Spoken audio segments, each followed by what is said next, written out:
In the spring of 1987, every farmer in Pottawattamie County, Iowa, planted corn the same way. This was not a decision. It was gravity. Corn was what western Iowa did the way the Missouri River ran east. Not because anyone chose it, but because nobody could imagine anything else. The soil was black and deep, and it had been growing corn since before the county had a name, and the men who worked it were the sons of men who had worked it, and their fathers before them, and the idea that any of them might do something different with that ground was not a controversial idea. It was not even an idea. It was simply not a thing that existed. The Halverson farm sat on 400 acres just south of the Mosquito Creek watershed, and it had been in the family since 1921. Gerald Halverson had bought the original 160 acres from a neighbor who was leaving for factory work in Omaha, and he had added to it piece by piece through the 30s and 40s until it was a real farm, a serious farm, the kind of farm that meant something in a county where farms meant everything. Harold's son, Dale, had taken it over in 1962 and had run it the same way his father had: corn in the spring, soybeans in rotation, anhydrous ammonia in the fall, repeat. Dale was not an unthinking man. He was a careful man, a methodical man, a man who kept records in a green ledger book and knew his per-acre yields going back 20 years. He had good land, and he worked it well, and he produced good corn, and he sold it at the elevator in Minden, and he paid his bills, and he went to church on Sunday, and he did not ask whether there was another way to do things, because the way he was doing things was working. His daughter, Claire, was 18 years old in the spring of 1987, and she had just finished her first year at Iowa State University in Ames. Let me tell you about Claire Halverson, because she is the reason this story exists, and she is different from every character this channel has ever told you about. Not because she was smarter than her father, though she was quick. Not because she was braver, though she turned out to be. She was different because she came back from Ames with a notebook. Not a green ledger book like her father's, a spiral-bound college notebook, the kind with the black and white speckled cover, filled front to back with lecture notes and photocopied research papers, and the kind of handwritten marginalia that only appears when someone is genuinely excited by what they are reading. Claire had spent her first year in the agronomy program at Iowa State, and she had taken an introductory soils course taught by a professor named Dr. Raymond Voss, and Dr. Voss had spent 12 weeks telling his students something that most of western Iowa had never heard and would not have believed if they had. He told them that the soil itself was alive, not metaphorically alive, literally, biologically alive, a system of organisms and relationships and chemical processes so complex that the fertilizer inputs most farmers were using were not so much feeding the soil as they were substituting for it, bypassing it, slowly, year by year, making it dependent on the inputs and less capable of doing what soil was supposed to do on its own. Claire had written that down. She had underlined it twice. Let me tell you about the science, because you need to understand what Claire understood before you can understand what she proposed. Healthy, agricultural soil contains somewhere between 100 million and 1 billion individual microorganisms per teaspoon. Bacteria, fungi, protozoa, nematodes, a living web of organisms that decompose organic matter, fix nitrogen from the atmosphere, break down minerals into plant-available nutrients, and build the physical structure of the soil itself. The key to that structure, the thing that makes soil hold water instead of shedding it, breathe instead of compacting, feed plants through drought instead of failing them, is organic matter. Specifically, it is the carbon-to-nitrogen ratio of that organic matter and the mycorrhizal fungi that connect plant roots to the broader soil network the way a nervous system connects organs to a brain.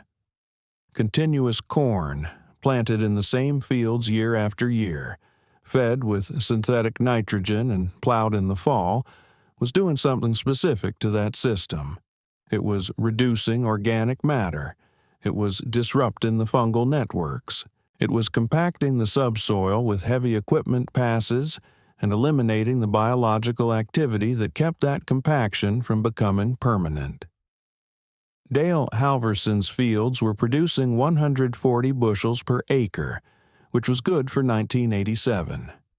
But Dr. Voss had shown his students data from long-term trials at the university's research farm, suggesting that those same fields, managed differently, could sustain 160 to 180 bushels without increasing inputs, or produce 120 bushels with dramatically reduced inputs and dramatically improved drought resilience. The difference was organic matter. The difference was biological activity. The difference, in one of the trials Dr. Voss had referenced from a research station in Nebraska, was a cover crop of red clover interseeded between the corn rows in late spring, left to grow through the fall, winter killed, and incorporated into the soil the following spring as green manure. Red clover, between the corn rows, in a corn county. Claire drove home from Ames in May with her notebook on the passenger seat and a bag of red clover seed in the trunk that she had bought from the university extension office for $14. She brought it up at dinner on a Tuesday night. She waited until her father had finished eating, because she had learned over 18 years that Dale Halverson was a more patient man on a full stomach, and she laid the notebook open on the table next to his coffee cup, and she said, "I want to try something on the back 40. Dale looked at the notebook. He looked at his daughter. He said, "What kind of something?" She explained it the way Dr. Voss had explained it to her.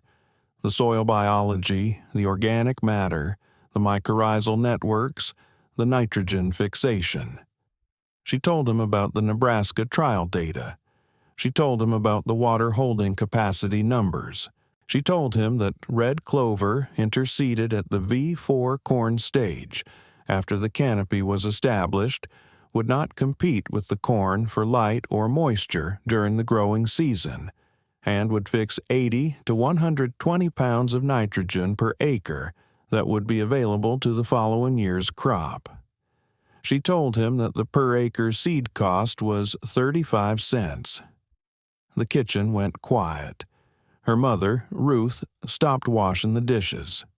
Dale set down his coffee cup and looked at the notebook for a long time without saying anything. "You want to plant clover in the corn," he said finally, "between the rows, after V4. In a cornfield. Yes." Dale picked up his coffee cup again. "I'll think about it," he said. Ruth dried her hands on the dish towel and walked past Claire on the way to the living room and said quietly, so only Claire could hear, "She's right, you know. I've been watching what the Hendersons do with their pasture ground. The grass comes back thicker every year where they've got clover in it." Dale thought about it for 3 days.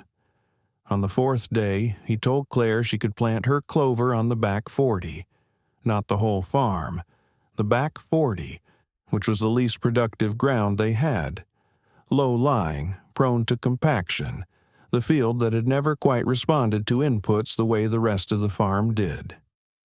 "If it makes a mess of the corn," he said, "we don't do it again." Claire said that was fair. Let me tell you about what happened at the Pottawattamie County Co-op the following Saturday, because it is the moment this story turns, and you need to understand the room before you can understand what was said in it. The co-op, on a Saturday morning in May, was a specific kind of place. It was the place where the serious farmers of Pottawattamie County gathered before the day's work, and they drank bad coffee from a machine near the seed display, and they talked about prices and weather and equipment, and the man who held court in that room most Saturday mornings was a fellow named Gerald Stokes. Gerald Stokes was the Pioneer Hi-Bred seed dealer for most of western Iowa, and he had been selling seed corn in Pottawattamie County since 1971, and he knew every farmer in the room by name and by acreage and by yield history, and he had an opinion about everything that happened on every farm in his territory. He was not a bad man. He was a confident man, a successful man, a man who had built his business on the certainty that he understood what farmers needed and that what they needed was the product he was selling. He was 53 years old, and he had never been wrong about corn in Pottawattamie County, and he had the sales figures to prove it. Claire had stopped at the co-op to pick up a parts order for her father. She was not there to make an announcement, but Gerald Stokes was behind the counter when she came in, and he saw the clover seed bag in her truck bed through the window, and he said, loud enough for the 6 or 7 farmers in the room to hear, "Claire Halverson, what in the world have you got in the back of that truck?" She told him. The silence lasted about 2 seconds. Then Gerald Stokes started laughing. "Now, let me pause here and ask you something.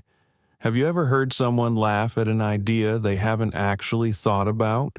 Not a laugh of genuine amusement, not a laugh of surprise, but a laugh that is a reflex, the sound a person makes when something challenges a certainty they have never examined, and the only tool they have for dealing with that challenge is to make the challenger feel small? That was the laugh Gerald Stokes produced in the Pottawattamie County Co-op on that Saturday morning in May of 1987. It was a short laugh, a dismissive laugh, a laugh that assumed the room would join it, and some of the men in the room did, and some of them just looked at their coffee cups. "Clover," Gerald said, wiping his eye. "You're going to plant clover in Dale Halverson's corn. Honey, this isn't a pasture. This is a corn operation. You can't just seed down a hay crop in the middle of a cornfield." Claire said, "It's not a hay crop. It's a cover crop. It'll fix nitrogen and build organic matter for next year's rotation." "Your daddy know about this?" "He gave me the back 40. Gerald shook his head like a man watching someone make a mistake he had seen before. "The back 40, he said. "All right. Well, when it doesn't work, at least it's only 40 acres. He looked at the room and said, "Iowa State, teaching kids to grow hay in corn country." And a couple of the men laughed again, and Gerald went back to his paperwork. Claire picked up her parts order and walked out. She did not say anything else. She did not argue. She got in the truck and drove home, and she planted her clover. Let me tell you about the planting, because the details matter.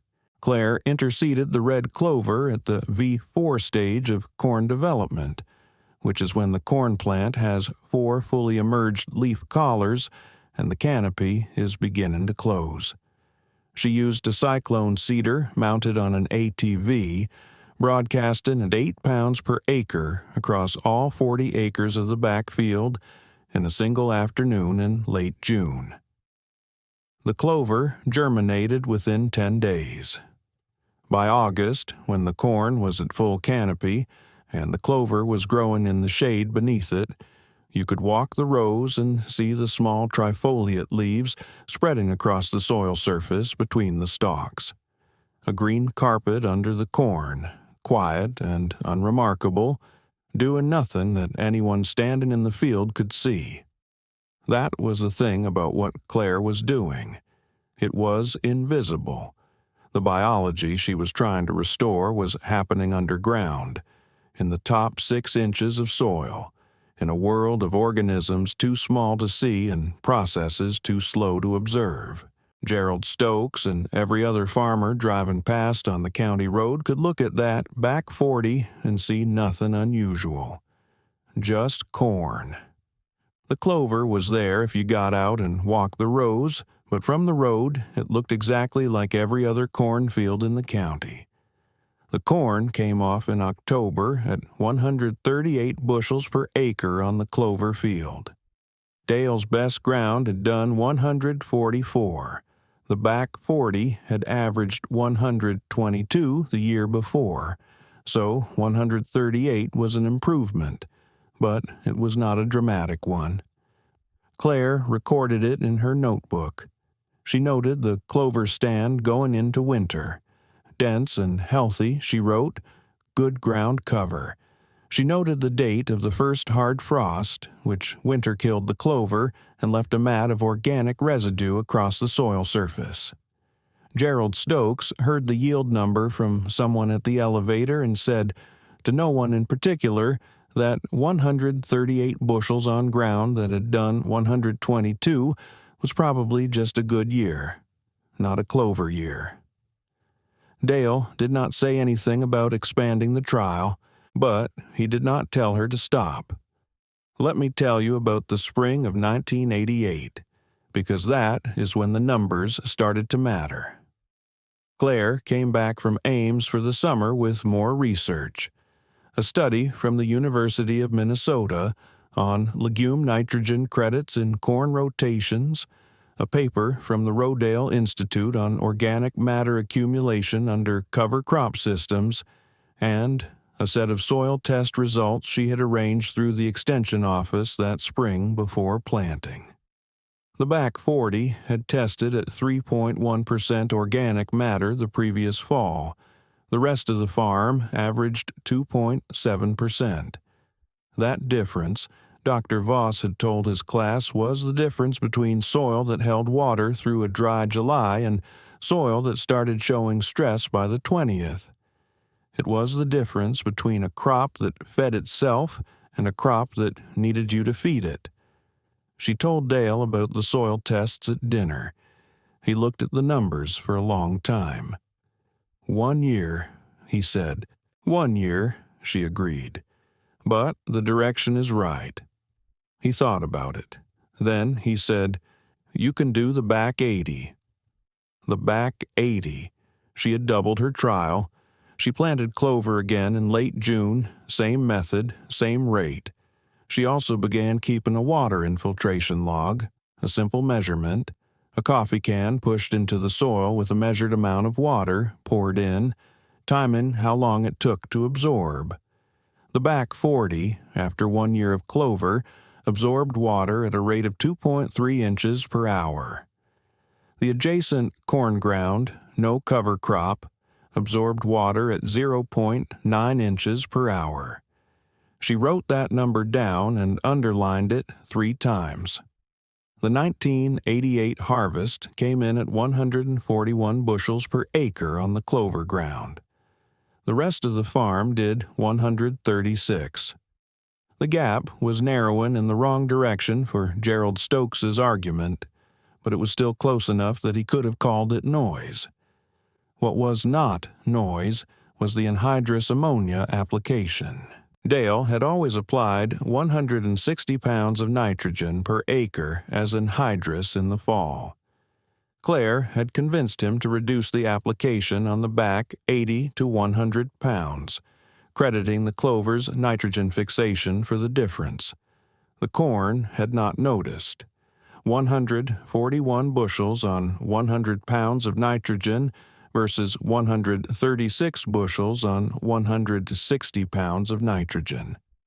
The input cost difference was $18.40 per acre.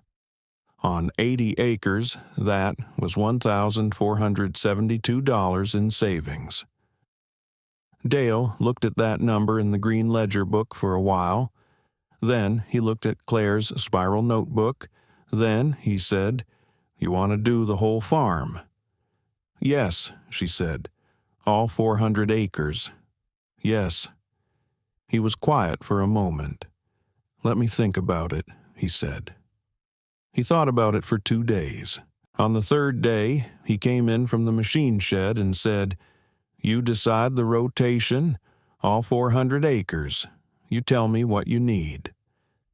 Let me tell you about the summer of 1988, because the whole country was about to make Claire Halverson's argument for her in a way that no notebook or soil test ever could. The drought of 1988 was the worst agricultural drought in the continental United States since the Dust Bowl. It began in the spring with below-normal rainfall across the entire Midwest and escalated through June and July into a full-scale crisis. The jet stream locked into a pattern that pushed moisture north and east, and the Corn Belt baked. By mid-July, the USDA was projecting a corn crop 31% below the previous year's average. The price of corn at the Chicago Board of Trade climbed above $3.50 per bushel for the first time in years, which would have been good news for farmers who had corn to sell, but most of them didn't. Most of them were watching their fields turn from green to yellow to the pale, papery tan of a crop that has run out of water and given up. In Pottawattamie County, the situation was the same as everywhere else. The corn that had been planted into conventionally managed ground, plowed, fertilized, no cover crop residue, low organic matter, ran out of subsoil moisture by the third week of July. Gerald Stokes drove his territory that summer and watched field after field show drought stress, the leaves rolling tight in the afternoon heat, the silks browning before pollination was complete. He had seen dry years before. This was not a dry year. This was a catastrophe. The Halverson farm's back 80, the ground that had now had 2 years of red clover interseeding, was doing something different. It was not doing well. Let me be clear about that. 1988 was not a good year for anyone in western Iowa, but the clover ground was doing differently. The water infiltration rate that Claire had been measuring, 2.3 inches per hour versus 0.9, meant that every rain event, however small, was being captured and held rather than running off. The organic matter that had climbed from 2.7 to 3.4% on the back 80 was holding that captured moisture in the root zone instead of letting it evaporate. The mycorrhizal networks that Dr. Voss had described, the fungal threads connecting root to root through the soil, were extending the corn's effective reach for water by a factor that Claire's infiltration logs could not fully capture, but that the plants themselves were demonstrating in real time. The back 80 came in at 98 bushels per acre in the fall of 1988. The rest of Pottawattamie County averaged 61. Dale's remaining ground, which had only had 1 year of the cover crop program, came in at 79 bushels per acre. Still above county average, still demonstrably better than the conventional fields around it. But the back 80, 2 years of clover, 2 years of reduced tillage, 2 years of organic matter accumulation, had outperformed the county average by 37 bushels per acre in the worst drought in 50 years. Claire wrote all of this in the notebook. She did the math on a separate page. At $3.55 per bushel, the fall 1988 price, the back 80 had generated $347.90 per acre. The county average ground at 61 bushels had generated $216.55 per acre. The difference was $131.35 per acre. On 80 acres, that was $10,508, in a year when half the farmers in Pottawattamie County were calling their bankers. Dale looked at those numbers for a long time. He was sitting at the kitchen table with his green ledger book open in front of him and Claire's notebook open beside it, and the two books sat there side by side, and he did not say anything for what felt like several minutes. Then he said, "You were right." He did not say it loudly. He said it the way a man says something he has been thinking about for a while and has finally decided to commit to out loud. He closed the ledger book and he said, "You were right, and I should have listened to you 2 years ago instead of giving you the back 40 like it was a consolation prize." Claire said, "The back 40 is why we have the data." He looked at her. "I know," he said. "That's not what I mean." Ruth was standing in the doorway between the kitchen and the living room, and she did not say anything, but she was smiling. Let me tell you about the November afternoon when Gerald Stokes drove down the county road and turned into the Halverson driveway, because it is the moment this story has been building toward since that Saturday morning at the co-op. He came in his truck, a white Ford F250 with the Pioneer seed logo on the door, and he parked in the gravel and got out and found Claire in the machine shed doing a post-harvest equipment check on the planter. He stood in the doorway for a moment, and he had the look of a man who has rehearsed what he is about to say and is not entirely confident in the rehearsal. "Claire," he said, "you got a minute?" She looked up from the planter. "Sure, Gerald." He came in and stood with his hands in his coat pockets and looked at the equipment and then at the floor. "I've been hearing things," he said, "about your yields, about what your ground did this summer compared to everybody else's." "What have you been hearing?" "That your background did 98 bushels, that the county averaged 61. "That's right." He was quiet for a moment. "I've got some customers," he said, "who are asking me what they should do different after this summer. And I don't." He stopped. He tried again. "I was wondering if you could tell me more about what you're doing with the clover, how it works, what the numbers look like." Claire set down her wrench. She looked at Gerald Stokes for a moment, and then she said something that she had not planned to say. Something that came out of 2 years of driving past the co-op and hearing the echoes of that Saturday morning laugh. "Gerald," she said, "do you remember what you said to me in May of 1987, when you saw the clover seed in my truck?" He had the decency to look uncomfortable. "I remember," he said. "You said, 'Honey, this isn't a pasture.'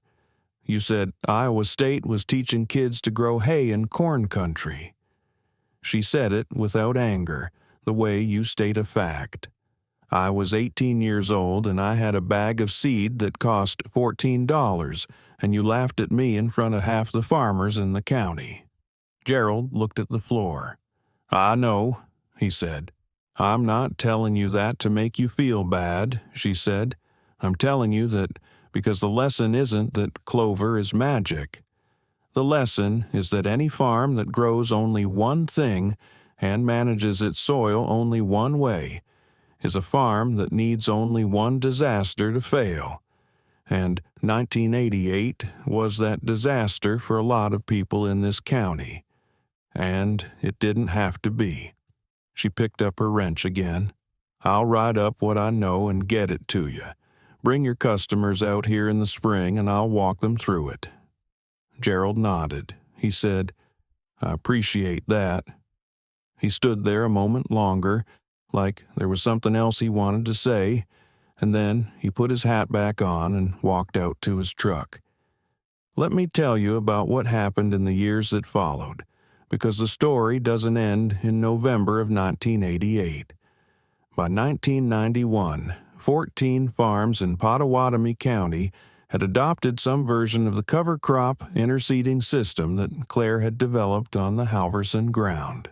By 1993, that number was 31. The yields were not identical to what Claire had achieved. Cover cropping is not a formula, it is a practice, and it requires attention and adjustment, and the willingness to observe what the soil is doing and respond to it. But the trend was consistent. Organic matter was climbing, input costs were falling, water infiltration rates were improving. In dry years, the farms with established cover crop programs were outperforming their neighbors by margins that were no longer possible to attribute to luck or good ground. Claire finished her degree at Iowa State in 1991. Dr. Voss wrote her a letter of recommendation that described her as the most practically applied student he had taught in 20 years. She came home to the Halverson farm, and she took over the management of the operation, and she expanded the cover crop system to include winter rye and hairy vetch, in addition to red clover, rotating them by field and by soil type, according to a plan she had developed in consultation with the Extension Office and a graduate student at Iowa State who was writing a thesis on biological nitrogen cycling in the Corn Belt. In 1994, she was invited to speak at the Iowa Agronomy Conference in Des Moines. She was 25 years old, and she stood at a podium in a room with 400 farmers and extension agents and seed dealers, and she presented 7 years of yield data and soil test results from the Halverson farm, and she explained the biology the way Dr. Voss had explained it to her, and she said, at the end of it, what she had said to Gerald Stokes in the machine shed, that any farm that grows only one thing is a farm that needs only one disaster to fail, and that diversification is not a strategy, it is survival, and that the soil itself will tell you what it needs if you learn to listen to it. Dale Halverson was in the third row. When she finished, he stood up. He was not the kind of man who stood up at things. The people around him looked at him, and then a few of them stood up, and then most of the room was standing, and Claire looked out at her father standing in the third row with his arms at his sides, not clapping dramatically, just standing, and she understood what that meant. Let me tell you about one last thing, because it is the part of this story that matters most. In the spring of 2003, Claire's daughter, Anna, was 16 years old and had been helping on the farm since she could walk. Anna had grown up with the cover crop system the way her grandfather had grown up with anhydrous ammonia. It was simply what the Halverson farm did, the way the Missouri River ran east, not a decision but a fact. And in the spring of 2003, Anna came to her mother with a printout from an article she had found in a sustainable agriculture journal about a farmer in Kansas who was running a mixed livestock and cash crop operation using managed rotational grazing to build soil organic matter, integrating cattle into the corn and soybean rotation in a way that was producing results that made Claire's Clover trials look like a first draft. Anna put the printout on the kitchen table and said, "I want to try something." Claire looked at the printout. She looked at her daughter, and, without pausing, without saying she needed to think about it, without offering the back 40 as a consolation prize, she said, "How many acres do you need?" That is what the notebook was for, not just to record what worked, to remember what it felt like when nobody believed it would.